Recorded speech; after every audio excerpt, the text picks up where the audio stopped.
സർക്കാർ നിലവിലെ പ്രതിമാസ പെൻഷൻ 2000 രൂപയായി വർദ്ധിപ്പിച്ചതായി പ്രഖ്യാപിക്കുകയാണ്. ആശാവർക്കർമാരുടെ പ്രതിമാസ ഓണറേറിയം 1000 രൂപ വർദ്ധിപ്പിക്കും. ഒരു തെരഞ്ഞെടുപ്പ് കരുതിയിട്ടല്ല, ജനങ്ങൾ ബുദ്ധിമുട്ടുമ്പോൾ അവർക്കൊപ്പം നിൽക്കുക എന്ന ഇടതുപക്ഷത്തിന്റെ നയത്തിന്റെ ഭാഗമായിട്ടാണ് ആ ഗവൺമെന്റ് പ്രവർത്തിച്ചത്. അയ്യോ, ഞാനൊരു പാവം, സമൂഹത്തിന് എന്തെങ്കിലും നന്മ ചെയ്യണമെന്ന് ആഗ്രഹിക്കുന്ന ഒരു പാവം സാമൂഹ്യ പ്രവർത്തകൻ. ഉമ്മൻചാണ്ടി സർക്കാർ ഉണ്ടാക്കിയ കെടുതികളിൽ നിന്നും കേരളത്തെ മോചിപ്പിക്കുക എന്നതായിരുന്നു 2016 LDF ഒന്നാമത്തെ കടമ. LDF വരും, എല്ലാം ശരിയാകും. എങ്ങനെ LDF വരും, എല്ലാം ശരിയാകും. ഇതിപ്പം അന്ന് പോലെ പറഞ്ഞുകൊണ്ടിരിക്കുന്ന ആരോ പറഞ്ഞ് പഠിപ്പിച്ചു വിട്ടാൽ മതി. ഈ എല്ലാം ശരിയാകുന്നുള്ള എല്ലാം എന്നതിന്റെ അർത്ഥം നാട്ടുകാർക്കെന്ന് കൃത്യമായിട്ട് മനസ്സിലായി. തകരാറായി കിടന്ന് ഞങ്ങൾ ശരിയാക്കി കൊണ്ടുവന്നു. കേറിയപ്പോ തന്നെ അടിച്ചോടിക്കേണ്ടതായിരുന്നു. അന്ന് ഞാനത് ചെയ്തില്ല, അതാ എനിക്ക് പറ്റിയ തെറ്റ്. ചരിത്രത്തിൽ ആദ്യമായി തുടർഭരണം കിട്ടി. ഞങ്ങൾ അഹങ്കരിച്ചില്ല. തുടർഭരണം നല്ല നിലയ്ക്ക് മുന്നോട്ട് കൊണ്ടുപോകാൻ കഴിയുമെന്ന ആത്മവിശ്വാസത്തോടെ മന്ത്രിസഭ പ്രവർത്തിക്കുന്നു. അപ്പോഴാണ് കേന്ദ്ര സർക്കാർ ഇറങ്ങി തിരിച്ചത്.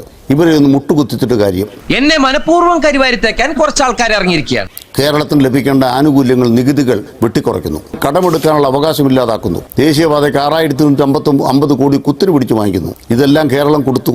എന്നിട്ടും കേരളം മുന്നേറിയല്ലേ? തല്ലുകൊണ്ടുകൊണ്ട് ഞാൻ തളരാതെ വളരും. ആർക്കും എന്നെ തടുക്കാനാവില്ല. ഒരു കൊല്ലം ഉമ്മൻചാണ്ടി സാറിന്റെ കാലത്തെ ലാസ്റ്റ് വർഷത്തെ ചെലവ് 76,082 കോടി രൂപ മാത്രം. ഈ കഴിഞ്ഞ മാർച്ച് 31 ബാലഗോപാലിന്റെ 4ാം വർഷം പൂർത്തിയായപ്പോൾ 1,76,000 കോടി രൂപയുടെ എക്സ്പെൻഡിച്ചർ മാറി. ഇപ്പോൾ അത് 2 ലക്ഷം കോടിയുടെ ബഡ്ജറ്റാണ് ഉണ്ടായിരിക്കുന്നത്. ഭയങ്കരം തന്നെ. ഈ ആത്മവിശ്വാസമാണ് ഇപ്പോൾ ഈ പ്രഖ്യാപനങ്ങൾ നടത്താൻ ഇടതുപക്ഷ ജനാധിപത്യത്തിനെ പ്രേരിപ്പിക്കുന്നത്. സാധ്യമാണ്. അവന്റെ ആത്മവിശ്വാസം തർക്കമില്ല. ഈ മുഴുവൻ സംഖ്യയും കൊടുക്കാനുള്ള പണം നമ്മുടെ കയ്യിലുണ്ട്. പക്ഷെ കേന്ദ്ര സർക്കാർ ഇടയ്ക്കിടയ്ക്ക് ചില തടസ്സം ഉണ്ടാക്കും. ഒന്നിനും കൊള്ളരുതാത്തവനാണെന്ന് വരുത്തി തീർത്തിട്ട് പുകച്ചു പുറത്തിയായിരിക്കാം. ഇതല്ല ഉദ്ദേശം. കുഞ്ഞുട്ടാശാരി ആരാണ് കാണിച്ചു കൊടുത്തിട്ടേ ബാക്കി കാര്യമുള്ളൂ. ഇപ്പോ, അതായത് അടുത്ത തിങ്കളോ ചൊവ്വയോ നമ്മുടെ തദ്ദേശ ഇലക്ഷൻ പ്രഖ്യാപിക്കുമെന്നതിന്റെ 2-3 ദിവസം മുമ്പ് ഈ പ്രഖ്യാപനം വരുന്നതുകൊണ്ട് കൂടിയാണല്ലോ നമ്മൾ ഇങ്ങനെ ചർച്ച ചെയ്യുന്നത്. അപ്പൊ ഇത്രയും നല്ല ധനസ്ഥിതി ഉണ്ടെങ്കിൽ എന്തേ ഈ 1600 2500 ആക്കുമെന്ന പ്രഖ്യാപനം 4.5 വർഷം വരെ അനങ്ങാതിരുന്ന സർക്കാർ ഒരു മാസം മുമ്പ്, ഒരു സെപ്റ്റംബർ 25 ഈ പ്രഖ്യാപനം നടത്തുന്നില്ല?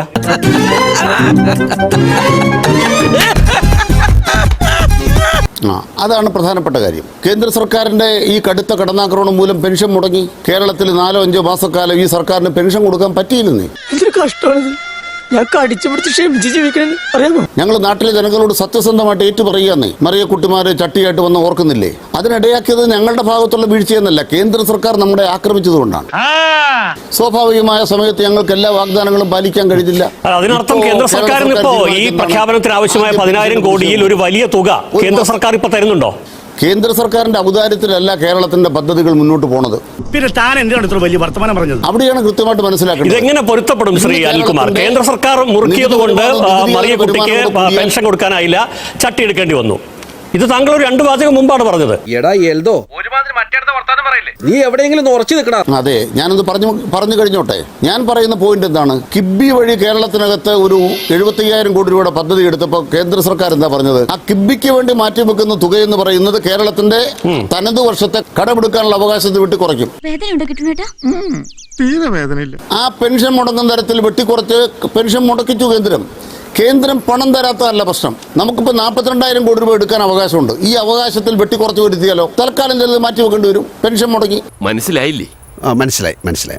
ഇനി മുടങ്ങില്ല എന്ന് പറയാൻ കാരണം എന്താണ്? പിണറായി വിജയൻ ഗവൺമെന്റ് അധികാരമേറ്റ ശേഷം ഈ ഇന്ത്യ രാജ്യത്തെ സംസ്ഥാനങ്ങൾ കടബാധ്യത 9ാം സ്ഥാനത്തായിരുന്നു. നിങ്ങളിപ്പോൾ 15ാം സ്ഥാനത്തേക്ക് താഴേക്ക് പോയി എന്ന് പറഞ്ഞാൽ കടം കുറഞ്ഞ ഗവൺമെന്റാണ്. ഈ ജനത്തിന് 1,600 രൂപ പോലും വലിയ തുകയായി വിചാരിക്കുന്ന ലക്ഷക്കണക്കിന് ആളുകൾ, ആ 64 ലക്ഷത്തോളം ആളുകൾക്ക് 1,600 ഒരു വലിയ എമൗണ്ട് ആണെങ്കിൽ അതൊരു 1 മാസം മുമ്പ് കൊടുക്കാൻ പറ്റില്ലേ എന്നാണ് എന്റെ ചോദ്യം. അത് എങ്ങനെയാണ് ഈ തെരഞ്ഞെടുപ്പിന്റെ പടിവാതിലെത്തിയത്? അതോ നിങ്ങൾക്ക് ഇപ്പോ മറ്റന്നാൾ പൈസ കൊടുക്കാവുന്ന രീതിയിൽ ഒരു വലിയ പൈസ സംസ്ഥാന സർക്കാരിന്റെ കയ്യിലേക്ക് ഇപ്പൊ വന്നോ?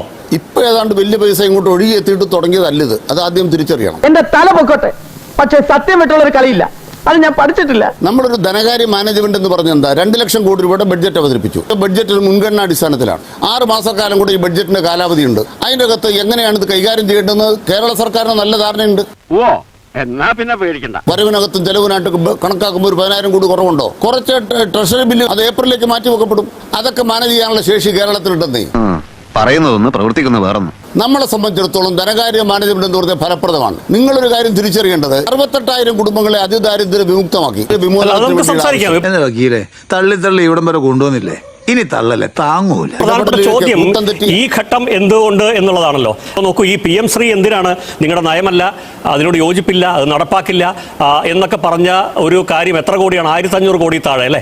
ആ പൈസയ്ക്ക് വേണ്ടിയാണ് നിങ്ങൾ നിങ്ങളുടെ നയങ്ങളെ ബലി കൊടുത്ത് അതിൽ ഒപ്പിടാൻ പോയത്. ചില പ്രതിസന്ധി ഘട്ടങ്ങളിൽ പാർട്ടി ചില അടവ് നയങ്ങൾ സ്വീകരിക്കാറുണ്ട്. ഈ 10,000 കോടി ഇങ്ങനെ നിങ്ങൾക്ക് ചില ഫണ്ട് അങ്ങോട്ടൊക്കെ മാറ്റി ഈ സാമ്പത്തിക വർഷാവസ്ഥത്തെ വരെയുള്ള സാമ്പത്തിക മാനേജ്മെന്റ് പറ്റുമെങ്കിൽ പിന്നെ PM ശ്രീ വേണ്ടെന്നേ, ഞങ്ങൾ ഒപ്പിടാൻ സൗകര്യമില്ലെന്നേ എന്ന് പറയണ്ടായിരുന്നു. അറ്റ്ലീസ്റ്റ് നിങ്ങളുടെ മുന്നണിയിലെ തലവേദനകൾ ഒഴിവാക്കാൻ പറ്റില്ലായിരുന്നു. ഇത് വടി കൊടുത്ത് അടി വാങ്ങുന്ന പരിപാടിയാണല്ലോ ബാബു. അതിലൊറ്റ വാക്കേ ഉത്തരവുള്ളൂ. ഒന്ന്, PM ശ്രീയിൽ നിന്നും ഒത്തിരി പൈസ കിട്ടുന്നില്ല. PM ശ്രീയിൽ നിന്നും 5 കൊല്ലം കൊണ്ട് കുറച്ച് കാശ് കിട്ടും, 150 കോടി വേണ്ട കിട്ടുള്ളൂ. അതൊന്നും കേരളത്തിന് ആവശ്യമില്ല. കേരളത്തിന്റെ വിദ്യാഭ്യാസ മേഖലയിൽ ഒരു വർഷം ചെലവഴിക്കുന്ന 25,000 കോടിയാണ്. അതെന്താ ആരും മനസ്സിലാക്കാത്തത്? സത്യം പറയാലോ, ഒരു മാസം തട്ടി മുട്ടി ജീവിച്ചു പോണെങ്കിൽ തന്നെ ഒരു 1.5 കോടി രൂപ വേണം. ചില മാസങ്ങളിൽ 2 വരെ പോകും. പിന്നെ എന്തിനാണെന്ന് നിങ്ങൾ നോക്കൂ, താങ്കൾ തിരുത്തുന്നത് താങ്കളുടെ എന്റെയും വിദ്യാഭ്യാസ മന്ത്രിയാണ്. ഒരു റൂട്ട് പറഞ്ഞ നിന്നെ തന്നെ ചാമ്പുക. 25,000 കോടി രൂപ ഒരു വർഷം ചെലവ് ചെയ്യുന്ന വിദ്യാഭ്യാസ വകുപ്പിന് ബഡ്ജറ്റ് അലോക്കേഷൻ ഉണ്ട്. ആ 25,000 കോടിയിൽ നിന്ന് 1,500 കോടി പെട്ടെന്ന് ഇല്ലാതായാലോ? കേന്ദ്ര സർക്കാർ SSKയിൽ തരേണ്ട ഫണ്ടാണ്, PM ശ്രീയുടെ ഫണ്ടല്ല. SSKക്ക് 2 കൊല്ലമായിട്ട് കിട്ടേണ്ട കാശ് തരുന്നില്ല. തരാതെ വരുമ്പോൾ ധനകാര്യ വകുപ്പ് തൽക്കാലം കാശ് അഡ്ജസ്റ്റ് ചെയ്തു. ആ 1,500 കോടി രൂപ കൂടി ഇപ്പൊ കയ്യിലുണ്ടെങ്കിലേ പെൻഷൻ ചിലപ്പോൾ 2,900 ആക്കിയനെ. ഇതൊന്നും പറഞ്ഞാൽ വിശ്വസിക്കാൻ മണ്ടനല്ല ഞാൻ. അതൊക്കെ അങ്ങേർക്കും അറിയാം, എന്തെങ്കിലും പറയണ്ടേ. കേന്ദ്ര സർക്കാർ നെല്ലിന് വില തരുന്നില്ല. 2,600 കോടി അവിടെ തരാൻ ബാക്കിയുണ്ട്. 30 രൂപ നെല്ലിന് വിലയാക്കിയിട്ടുണ്ട്. സമയത്ത് തരുന്നുണ്ടെങ്കിൽ ചിലപ്പോൾ 31 ആക്കിയനെ. സമയത്ത് നെല്ലിന് വില കിട്ടിയാൽ 30 എന്നുള്ള 31 ആക്കി കൊടുക്കാവുന്നേ. ശരി, റബ്ബറിന് ഇപ്പൊ 200 വില തീരുമാനിച്ചു. കേന്ദ്ര സർക്കാർ സമയത്ത് തരേണ്ട കാശ് കൊണ്ട് തന്നാൽ മതി. ബാക്കി നമ്മൾ കേരളത്തിൽ നന്നായിട്ട് ചെയ്യാൻ കഴിയുന്നു. ഇന്ത്യയിൽ ഏറ്റവും മികവാർന്ന അനുവദിക്കരുത്, വാദമാണ്.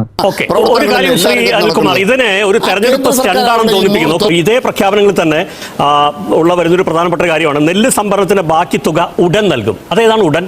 ഇപ്പം നടപ്പാക്കേണ്ട പൈസയാണ് ഈ ദിവസങ്ങളിൽ. അതില്ല, അത് ഉടൻ എന്നേ ഉള്ളൂ. എന്നിട്ടാണ് നിങ്ങൾ ഈ പറഞ്ഞ പ്രഖ്യാപനങ്ങൾ നടത്തുന്നത്. അപ്പൊ അവിടെയാണ് ഇതിന്റെ സംശയം. ഇലക്ഷൻ വരുന്നതിന് മുമ്പ് ഈ പൈസ, നേരിട്ട് പൈസ എന്നുള്ളത് ഈ സമീപകാലത്ത് ഇന്ത്യൻ രാഷ്ട്രീയത്തിൽ ഏറ്റവും മികച്ച വിജയ മാതൃകകളിൽ ഒന്നാണ്. നിശ്ചയമായ അത് ആളുകൾക്ക് സഹായവുമാണ്. അതുകൊണ്ട് പൈസ കൊടുത്ത് വോട്ട് വാങ്ങാനൊന്നും പറയാൻ പറ്റില്ല. അതിനപ്പുറത്ത് ജനങ്ങൾക്ക് കിട്ടേണ്ട സഹായമാണ്, സംശയമൊന്നുമില്ല. ഞങ്ങൾ ഇതൊക്കെ ചെയ്യുന്നതേ നാട്ടുകാർക്ക് എന്തെങ്കിലും പ്രയോജനം ഉണ്ടാവട്ടെ എന്ന് വിചാരിച്ചാ, അല്ലാതെ ഇലക്ഷൻ വോട്ട് കിട്ടാൻ വേണ്ടിയൊന്നുമല്ല. എന്റെ കർത്താവേ, ഒരു ചെറിയ മിന്നല പോയി പോയി പോയി പോയി. പക്ഷെ ഞാൻ ചോദിക്കുന്നത്, നിലവിലെ പ്രശ്നങ്ങൾക്ക് പരിഹാരമാണെങ്കിൽ എങ്ങനെയാണ് സപ്ലൈകോയ്ക്ക് 110 കോടി കുടിശ്ശികയായത്? സപ്ലൈകോ ചെയ്യുന്നത് എന്താണ്?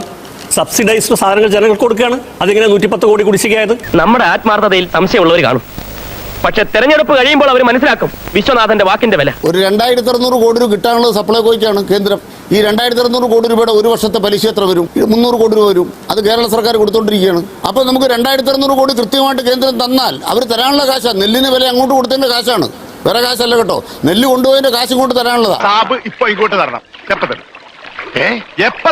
അത് തരാത്തതുകൊണ്ട് 300 കോടി രൂപ നമ്മുടെ കയ്യിൽ നിന്ന് പൊക്കൊണ്ടിരിക്കുകയാണ്. ഈ മില്ലുടമകൾ വരാത്തതുകൊണ്ടല്ലേ മുഖ്യമന്ത്രി ഒരു യോഗത്തിൽ നിന്ന് പരിഭവിച്ച് ആ യോഗമൊക്കെ മാറ്റിവെക്കുന്ന സാഹചര്യം ഉണ്ടായത്? ഈ നെല്ല് സംഭരണത്തിന് ബാക്കി പൈസ കൊടുക്കണം, അതിന് തുക ഉടനെന്നേ ഉള്ളൂ. അതെന്താ മുഖ്യമന്ത്രി പറയാത്ത പൈസ അതാ ഇപ്പൊ കൊടുക്കുന്നു? എന്ത് പറഞ്ഞാലും എന്റെ ഇപ്പൊ കാശില്ല. നെല്ലുടമകളുടെ ആവശ്യം എന്താണ്? കേരളത്തിൽ 100 ക്വിന്റൽ നെല്ലെടുത്താൽ 64 കിലോ കൂടുതൽ അരി കിട്ടത്തില്ല എന്നാണ് അവരുടെ വാദം. പക്ഷെ മോദി പറയുന്നത് 68 കിലോ അരി കളന്നാലേ നിങ്ങൾക്ക് 2,300 മോദി തരൂ. വിഷയത്തിൽ നിന്ന് തെന്നി മാറുന്നു. എന്റെ ചോദ്യം ഒന്നല്ല, ആ സാങ്കേതികത്തിലേക്ക് പോകണ്ട. CPM സംസ്ഥാന സെക്രട്ടേറിയറ്റ് ജനങ്ങളോട് ആഹ്വാനം ചെയ്യുന്നത് എന്താണ്? ആഹ്ലാദ പ്രകടനം നടത്തണം. പാർട്ടി സഖാക്കൾ മാത്രമല്ല, ഈ നാടിന്റെ വികസനം ഇതാണെന്ന് വിചാരിക്കുന്നുണ്ടെങ്കിൽ നിങ്ങളൊക്കെ ആഹ്ലാദ പ്രകടനം നടത്തൂ എന്ന് ആഘോഷിക്കുന്നിടത്ത് എന്തുകൊണ്ടാണ് നെല്ല് സംഭരണത്തിലായി പൈസ ഉടൻ തരുന്നല്ല, ഇതാ അതിനുവേണ്ടി 150 കോടി എന്ന് മുഖ്യമന്ത്രി പറയാത്ത എന്താന്ന് എന്റെ ചോദ്യം. തൽക്കാലം കാശിന് കുറച്ച് ബുദ്ധിമുട്ടുണ്ട്. അതൊന്നും എനിക്കറിയണ്ട. എന്റെ കാശ തന്നേൽപ്പിച്ചതല്ലോ ചോദിക്കുന്നത്. ഇവിടെ പണം കായ്ക്കുന്ന മരമൊന്നുമില്ല. നെല്ല് സംഭരണത്തിന് കൊടുക്കേണ്ട കാശ് അഡ്വാൻസ് ആയിട്ട് കൊടുത്തോണ്ടിരിക്കുന്ന ഒരു ഗവൺമെന്റാണ് കേരളത്തിലുള്ളത്. അങ്ങനെ കൊടുത്തോണ്ടിരിക്കുന്ന പോലെ കേന്ദ്രം തരാത്തതുകൊണ്ടാണ് ഈ കുടിശ്ശിക വരുന്നത്, അല്ലാണ്ട് ഇവിടെ കൊടുക്കാത്തതല്ല.